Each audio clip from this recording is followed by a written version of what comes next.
بسم اللہ الرحمن الرحیم اللہم صلی علی محمد وعلی آل محمد کما صلیت علی ابراہیم وعلی آل ابراہیم انکا حمید مجید اللہم بارک علی محمد وعلی آل محمد کما بارکت علی ابراہیم وعلی آل ابراہیم انکا حمید مجید۔ السلام علیکم ورحمۃ اللہ وبرکاتہ۔ میں آپ کے لیے موٹیویشنل باتیں لے کے آتی ہوں تاکہ میری باتیں سن کے آپ کو تھوڑا سا فائدہ ہو، اور جو لوگ ہمت ہار بیٹھے ہیں ان کو تھوڑا سا حوصلہ مل سکے۔ اگر میری بات آپ کو اچھی لگی تو ضرور مجھے لائک کر دیجیے گا اور بتائیے گا بھی کہ آپ کو بات کیسی لگی۔ ایک بچہ تھا جو کہ بہت ہی زیادہ نالائق تھا۔ اس کا اسکول میں ایڈمیشن کروایا گیا تو اسکول والوں کو ہمیشہ یہی شکایت تھی کہ بچہ بہت نالائق ہے، بچہ پڑھتا نہیں ہے۔ اب بہت مشکل سے 4 کلاس تک وہ بچہ پہنچا، لیکن اس سے پورا اسکول تنگ آ چکا تھا، لہٰذا اسکول والوں نے اس بچے کو 4 کلاس تک جو وہ پہنچا تو اس کو اسکول والوں نے اسکول سے نکال دیا کہ یہ اتنا نالائق بچہ ہے، ہم اس کو آگے نہیں لے کے چل سکتے۔ چنانچہ اس کی ماں نے کوشش بہت کی، لیکن اس بچے نے نہ ہی پڑھنے کا ایک یہ کہہ لیں کہ سلسلہ اس کی زندگی میں تھا جو وہ پڑھتا نہیں تھا۔ پھر اس کی ماں نے گھر کوشش شروع کر دی اسے پڑھانے کی، لیکن جو بچہ اسکول میں نہیں پڑھ سکتا وہ گھر میں کیا پڑھے گا؟ ویسے بھی ماں تو اپنے بچوں سے لاڈ پیار اس طرح ہی کرتی ہے کہ بچے جو ہے وہ اگر پڑھ رہے ہوں تو بھی بچے جو ہے پڑھنا چھوڑ دیتے ہیں کہ ابھی ماں ہے کیا کرے گی، مارے گی نہیں مارے گی، ڈانٹ ڈپٹ کر کے چھوڑ دے گی۔ خیر اس کی ماں نے اسے بہت کوشش کی پڑھانے کی، لیکن وہ نہ پڑھ سکا۔ پھر اس کی ماں نے اس کو اخبار بیچنے کے لیے لگا دیا کہ تم یہ اخبار بیچو۔ اب وہ بچہ اخبار بیچنے لگ گیا۔ پھر اس بچے نے بہت ساری چیزیں بیچنے ساتھ ساتھ بیچنا شروع کر دی، لیکن اس بچے کو نئی نئی چیزیں دیکھنا، ان کو بنانا، وہ اس بچے میں ٹیلنٹ تھا۔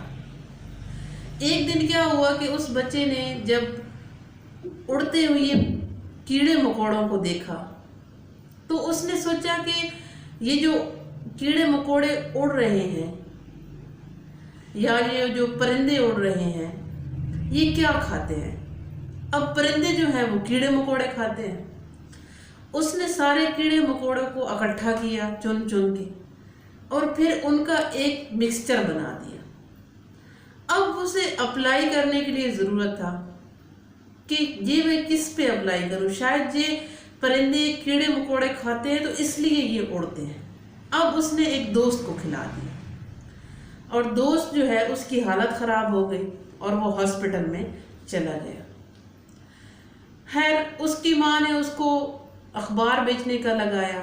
اسی طرح کرتے کرتے بہت ساری فیکٹریز میں اس نے کام کیا، لیکن ایک دن کیا ہوا کہ ایک فیکٹری میں ایک مشین خراب ہو گئی، تو وہ جو مشین تھی، وہ جو مشین بنانے والی کمپنی تھی وہی ٹھیک کر سکتی تھی، ویسے اسے کوئی ٹھیک نہیں کر سکتا تھا۔ تو اس لڑکے نے مالک جو تھا فیکٹری کا اس کو بولا کہ میں اس مشین کو ٹھیک کر سکتا ہوں اگر آپ مجھے اجازت دیں تو۔ جو مالک تھا اس نے بھی کہا کہ چلو ٹھیک ہے، اگر تم کر سکتے ہو تو دیکھ لو۔ تو اس بنا پہ اس لڑکے نے وہ مشین ٹھیک کرنا شروع کر دی۔ آخرکار اس لڑکے نے وہ مشین ٹھیک کر لی۔ جب وہ مشین ٹھیک ہو گئی اور وہ جو فیکٹری کا مالک تھا وہ بھی خوش ہو گیا، اور اس نے کہا کہ یہ کمپنی جو مشین تھی یہ تو صرف کمپنی ہی ٹھیک کر سکتی تھی، لہٰذا تم نے ٹھیک کر دی۔ تو اس نے تمام جو اس کارخانے میں مشینیں تھیں وہ ساری مشینیں اس لڑکے کے حوالے کر دی۔ اب وہ لڑکا ایک دنیا کا بہت ہی مشہور ترین سائنٹسٹ وہ شخصیت ہے۔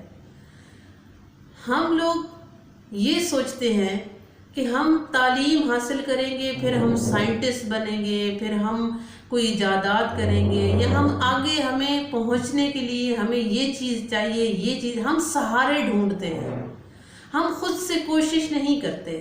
اور اس لڑکے نے پھر اس کی جو زندگی تھی 87 سال، اس کی جو زندگی تھی اس نے 104 ایجادات کی تھی۔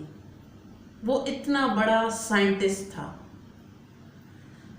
اس جو میری سٹوری آج آپ کو میں نے سنائی ہے، اس کے پیچھے ایک بات سمجھ میں آتی ہے کہ ہم لوگ دوسروں کو دیکھ کے بھاگ رہے ہوتے ہیں، جو ہمارے اپنے اندر صلاحیتیں ہوتی ہیں ہم ان کو نہیں دیکھتے، اور ہم کوشش کرنا چھوڑ دیتے ہیں۔